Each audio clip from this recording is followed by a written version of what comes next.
YouTube, KS Monitors, back with some more fire content. Make sure y'all continue to comment, like, and subscribe down below.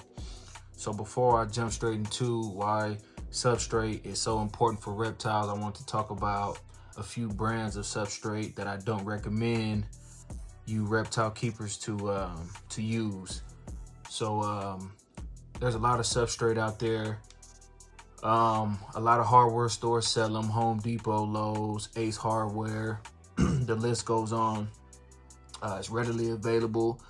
But one thing about, I would say 90% of these soils, topsoils, garden soil, is majority of them have some type of chemicals.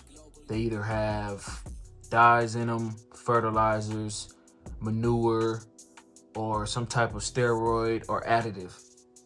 Okay, and a lot of these chemicals are not safe for reptiles. And that goes for monitor lizards, geckos, bearded dragons, even your turtles and, frogs and things like that. Even, caimans.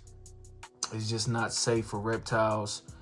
I would say in not just reptiles, but animals in general, because of all the extra additives and things that they put into these soils.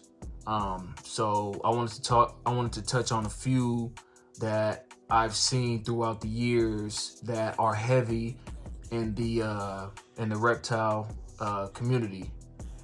These soils, I see a lot of people use them, and I've been seeing them for the past 7 or 8 years. And the first one I want to touch on is peat moss. A lot of people use peat moss as a substrate medium. They either use nothing but peat moss, or they're mixing it with some type of soil or coconut coir or something like that, or cypress mulch. But one thing about peat moss is extremely acidic. Peat moss is essentially decomposed sphagnum moss. So what they do is they go to these different places around the world, of course, usually like dirty lakes.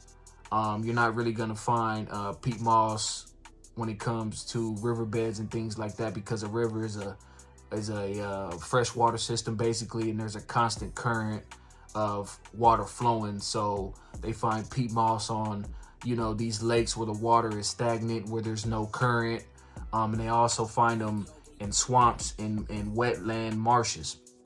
Okay, so what they do is they basically what peat moss is we've seen it. It's that thick, sticky film, that's thick, sticky layer that sits on top of the water. That's not algae, or it's not just algae, that's peat moss. Okay, so what they do is they skim it off the top of the water, take it back to their facilities, and they dry it out. And they may or may not add any chemicals to it. But like I said, they dry it out, and then they convert it into peat moss by just throwing it in the bag, putting it on the shelf, and they sell it at different hardware stores. So one thing about peat moss, like I said, is that it's super acidic, especially when you wet it. So for the tropical species, or for the tropical keepers that keep these animals that require high humidity, I definitely don't recommend peat moss. And just as a whole, I don't recommend peat moss at all for any reptiles or any animals, because like I said, it's super acidic. Not just, when you wet it down, just overall, and Mike Stefani, for those that don't know, he's a breeder. He's a reptile guru. He's been, dealing with monitor lizards for 20-30 years plus. And he actually touched on this subject when it comes to peat moss in one of his podcasts. He was saying that he couldn't find a good substrate medium, so he decided to go to Home Depot, and he grabbed like a huge bag. I think you can get a 2.5 cubic feet bag of peat moss for, I think, $5 or $6. So he grabbed a few of them, threw them in his enclosure, and he said the first thing he noticed was it was airborne.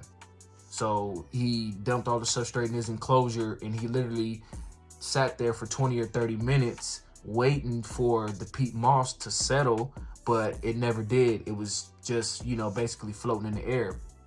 And he said all of a sudden, his lips, his mouth, his nose, and his throat started to burn. So, he was like, what the hell is going on? So, you know, he did some research and found out exactly what peat moss is. So peat moss is decomposed sphagnum moss. They just call it peat moss once they alter it, once they dry it out and put it in a bag. So, yeah, that's why I've never used peat moss.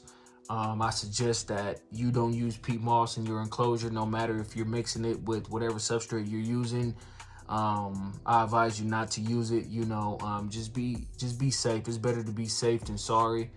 And another substrate I want to touch on is Scott's topsoil. I see this a lot. I've seen this on different reptile forums. I've seen this on different reptile Facebook groups.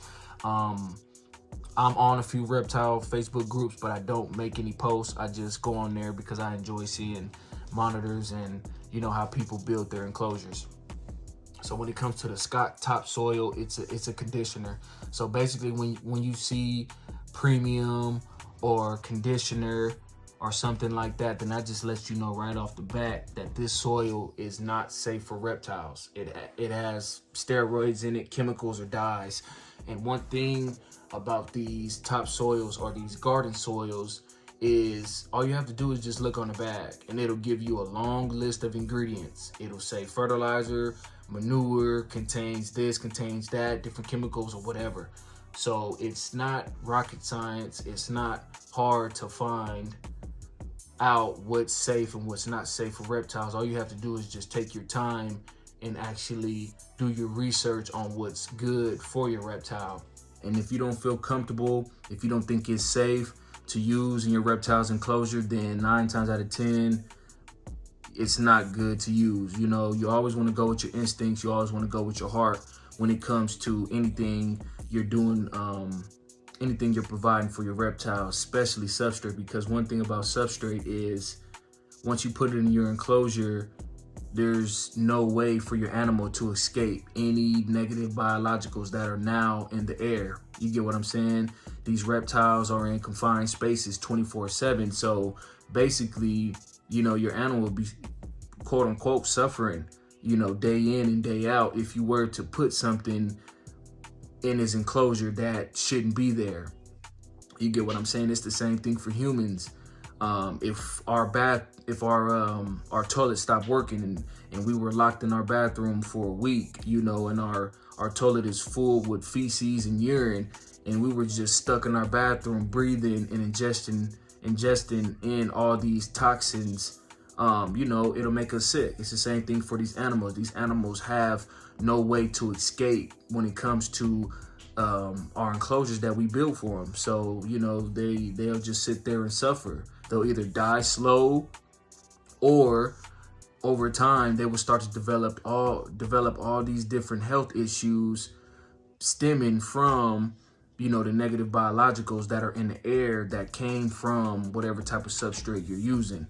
So another substrate I don't recommend is any of the mulches that you'll find in these hardware stores, because one thing about these mulches is they contain dyes.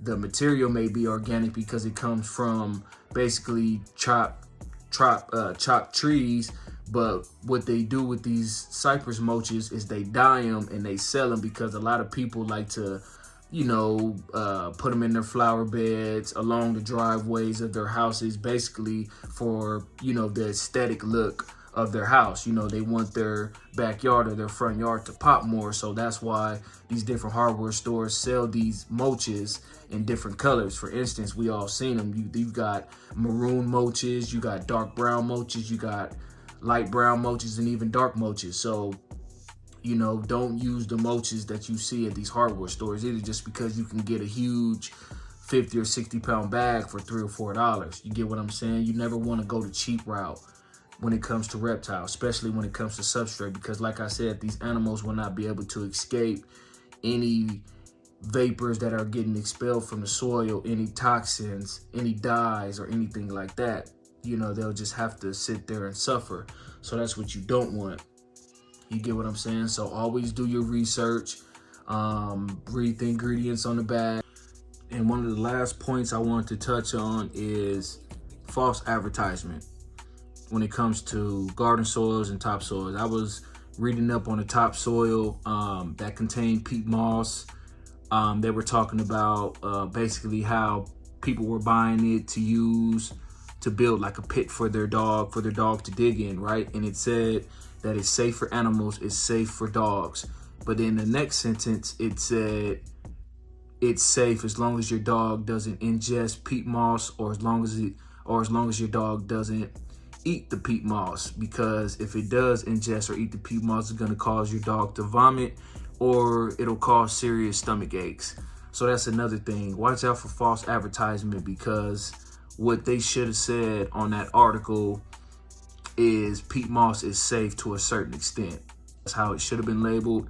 So yeah, if you can't find a topsoil that you think is safe, or a garden soil or anything like that, just, in my opinion, just go with the coconut coir products. That's what I did for the past 7 to 8 years. When I first jumped into the hobby, I actually found a really good topsoil. It was a sandy loam topsoil, so it had natural clays and sand in it mixed into the soil. And I used that for a few years, but all of a sudden they took it off the shelf. So from that point on, I was using coconut coir, but as you can see now, I use topsoil and I mix it in with the coconut coir, and it's in, of course, the cypress mulch. So I'm gonna leave this video with y'all. I hope this helps. I hope you guys like it. I hope you guys find some good information in it. KS Monitors out. Peace.